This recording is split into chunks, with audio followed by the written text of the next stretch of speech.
Picture yourself biking alone on a deserted road at midnight, the air thick with dread. A stranger asks for a ride, but her words turn chilling and her presence feels wrong. Stay tuned for a true horror story from rural Virginia that'll haunt your nightmares. Hey, spooky friends, how's everyone doing out there? I hope you're ready for a terrifying tale that'll keep you up all night. Huge thanks for watching our videos and leaving those chilling comments. You're the heartbeat of our haunted community. Before we dive in, one small favor, if you haven't smashed that like button yet, do it now. It's like a spark in the dark for our channel. Subscribe and hit the bell to catch every bone-chilling story. Let's dive into today's true horror story, straight from the eerie backroads of Virginia. This story comes from Peter, a 16-year-old who shared his terrifying experience with us at sharethehorrorstory@eggmail.com. It happened in 2018 in Willow Creek, Virginia, and it's so unsettling, it'll make you rethink late-night rides. Here's what he shared. My name's Peter, and I grew up in Willow Creek, a small town in rural Virginia. Back in 2018, I was 16, obsessed with movies. There was a tiny theater in town, so I'd catch late-night screenings all the time. It was my routine watch, a movie, bike home, crash. That summer, a new blockbuster hit the nearby town of Black Hollow, about 12 miles away. It was a big deal, but it hadn't reached our local theater yet. Everyone was raving about it, saying it was a must-see. I couldn't wait a week for it to come to Willow Creek, so I decided to bike to Black Hollow for the midnight show. Around 7:30 p.m., I grabbed my bike and headed out from Willow Creek. The road to Black Hollow, Hollow Road, was a quiet stretch, cutting through fields and small villages. It wasn't well lit back then, just a few streetlights here and there, and after 9 p.m., it was dead silent. I reached the theater by 9 p.m., grabbed a ticket, and settled in. The movie was awesome, but it ended late, around 12:10 a.m. I hopped on my bike and started the ride back home. The road was empty, pitch black, except for my bike's headlight. About 4 miles in, maybe around 12:40 a.m., I saw a woman walking alone on the side of the road. She was about 50 feet ahead, dressed in a pink dress, looking around 25 years old. I thought, who's out here at this hour? It was weird, especially for a woman alone on Hollow Road. I figured maybe she was heading to Willow Creek like me, so I didn't think much of it at first. As I got closer, she turned and called out, "Hey, are you going to Willow Creek? Can you give me a ride?" Her voice was soft but clear. I slowed my bike and stopped, keeping a few feet away. She looked normal pretty even, but something about her felt off.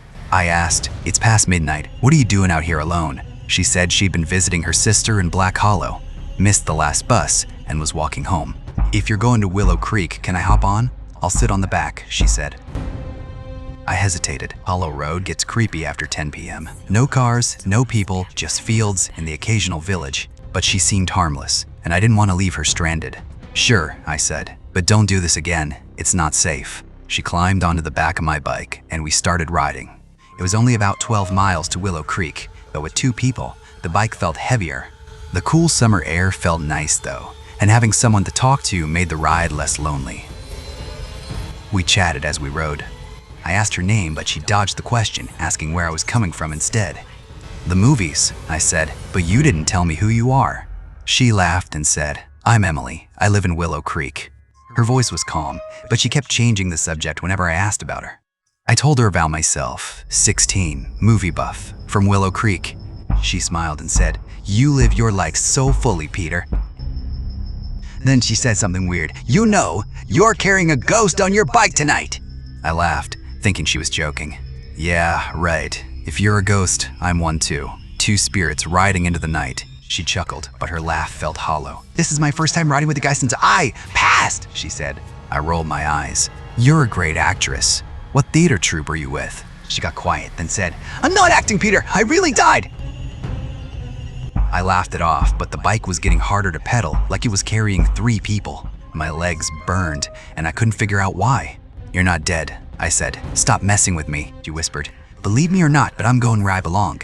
The air felt colder, and I swore I heard a faint jingle, like bracelets rattling behind me.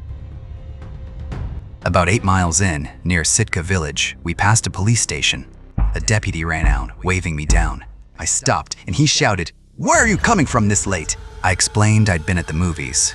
He glanced at Emily and asked, "Who's she?" I said, "I found her walking on Hollow Road. She's from Willow Creek, so I'm giving her a ride. His face went pale. Kid, are you even human? Get out of here, now! His words freaked me out, but I didn't get it. I pedaled faster, thinking he might hassle us. The deputy stood there, watching us leave, his flashlight fixed on us. The bike felt heavier than ever, like I was dragging a car. I checked the chain, fine. The pedals, fine. But it was like an invisible weight was pressing down. Emily was quiet now, mumbling to herself. I asked, "What's wrong?" She said, "It's been a year since I left Willow Creek. Coming back feels heavy." She started crying softly. I left my family after my husband died. Something happened and I couldn't stay. I stopped the bike. "Hey, don't cry. We're almost there. Your parents will be happy to see you." She sobbed harder. "They won't. I've been gone too long." I tried to comfort her, saying, "Parents always forgive. Just go home." She wiped her eyes and got back on the bike, but she was shaking. With about 3 miles left, Emily pointed to a pond ahead. "Can we stop there? I feel sick," I said. "That's near the old cemetery. Let's find another spot." She insisted. "I'm not scared of cemeteries, are you?" I laughed nervously. "If I was scared, I wouldn't be out here. But for you, I'll stop." I pulled over by the pond and she jumped off, saying, "Wait here, I'll be quick." She ran toward the water, disappearing into the dark. I waited, leaning on my bike. 5 minutes passed, and I heard dogs barking wildly from the fields nearby, like they were chasing something. I thought they saw me, but then I saw Emily running back, panicked. "Help, they're after me," she yelled. I grabbed a stick and waved it at the dogs, but they ignored me, snarling and lunging toward where Emily was. I shouted, "Get on the bike!" She scrambled on, and I pedaled hard. The dogs chased us for half a mile before turning back. Emily was breathing heavily, saying, "Those dogs wanted to tear me apart. Thank God you were here." We kept riding, but Emily got quieter, muttering about her family. "It's been a year," she said. "I left after my husband died in an accident. I couldn't face my parents." I said, "You told me you were at your sister's today." He cried, "I lied. I died a year ago." I stopped the bike again. "Stop it, Emily. That's not funny." She was sobbing now, her voice breaking. "I'm not joking. I died on this road."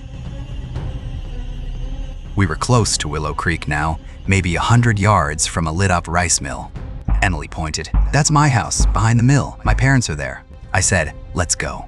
But she wouldn't move. "I'm scared. They'll be angry." I sighed. "Fine, I'll come with you." She nodded, saying, "That'd make me feel braver." We walked toward the house, but she stopped 20 yards from the mill, frozen. I urged her, "Come on, you're almost home." She shook her head. "I can't. Please, go knock on the door. Tell my mom I'm here." I was annoyed, but felt bad for her. "Okay, stay here." I parked my bike and walked to the house, a small, dark building behind the mill. It was past 1 a.m., and the place was quiet, windows shut. I knocked softly. "Hello? Can you open the door?" No answer. I knocked harder. An older woman, maybe 60, opened the door, rubbing her eyes. "Who are you? What do you want this late?" I said, "Are you Emily's mom?" She nodded, confused. I started explaining how I met Emily, but she cut me off. "What are you talking about? Who are you?" I told her everything, finding Emily on Hollow Road, giving her a ride, her story about leaving and coming back. Her mom's face twisted with anger. "Is this a joke? You think this is funny? My daughter died 6 years ago. She was hit by a truck on Hollow Road after a fight with her husband. We buried her in Black Hollow. Every year, people like you show up saying they saw her, waking us up in the middle of the night." My blood ran cold. I turned to look at Emily, standing near the mill. She was laughing, her bracelets jingling loudly, echoing in my ears. Her mom stepped forward, shouting, "You're gone, Emily! Stop tormenting us! You left us, and now you haunt everyone who passes by." Suddenly, Emily vanished into the darkness. My heart pounded, my body trembling with sweat. Her mom turned to me, softer now. "I'm sorry. She does this to strangers. Stay here tonight. It's not safe to leave. She might follow you." I was too shaken to stay. "Is she really dead?" I asked. Her mom nodded. "She died in 2012. After her husband passed, she fought with us and ran off. A truck hit her on Hollow Road. We buried her, but her spirit lingers, appearing to lone travelers. I remembered the dogs at the cemetery pond. They were chasing her, not me. I grabbed my bike and rode home, her face burned into my mind. She never tried to scare me, but her presence felt like a game, a trick. When I got home, I told my mom everything. She made me do some prayers for protection, but I wasn't sick or cursed, just rattled. A few days later, I tracked down the deputy from that night, Officer Srinivas. He said, "Kid, I saw something on your bike that night. It wasn't human!" I was too scared to tell you then, but I prayed you'd be safe. That confirmed it. I never went to a midnight show alone again. This is Peter's true, terrifying story from Willow Creek, Virginia. What's your take on this eerie tale? Drop your thoughts in the comments below. If you loved this story, hit that like button, share it, and subscribe for more real horror stories every night at 7 p.m. If you faced a terrifying experience like this, email us at sharethehorrorstory@gmail.com.